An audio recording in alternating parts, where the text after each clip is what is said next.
ask you this question. Can you define the term right? Yes, certainly. A right is a moral concept applicable only in a social context. On a desert island, the question of rights would not arise, even though the question of morality certainly would.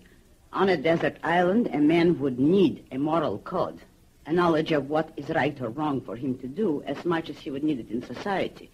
But as to rights, that is a concept which applies strictly to relationships among men. It is a social application of morality. I define a right as follows. Rights are those conditions of existence which are required by man's nature for his proper survival. That is the survival of man qua man, the survival in that form which his nature, as a certain kind of living entity, actually requires. What does man's nature require for his proper survival? First of all, that he use his reason, and that he act on the rational judgment of his own mind. There is no way for him to survive, to provide even his simplest needs without some process of thought. Therefore, when he deals with others, those conditions which are required for the proper survival of man qua man, which doesn't mean mankind, but means every individual man, every member of a particular living species. By his nature, man has to support his own life by his own effort. In order to survive, he has to have the right to his own life. He has to be free to act on his own judgment. Therefore, he has the right to freedom. And in order to decide what goals to pursue, he has to be free to choose his own values and then pursue and achieve these values if he can.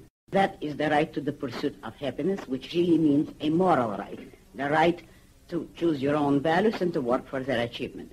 And since man is not a ghost, but an integrated entity which has consciousness and matter, man needs material property. He has to support his life by means of the product of his own effort. Therefore, he has the right of property, the right to work for his own values, for his own survival, and to keep the product, the result of his work. Now, this is the base of rights as I define them, and you can observe that I reject both current fallacies on this issue. Both the idea that rights are the gift of some supernatural power, and simultaneously I reject the modern substitute for the mystical view of rights, namely that the source of rights is social, that rights are privileges or gifts of society.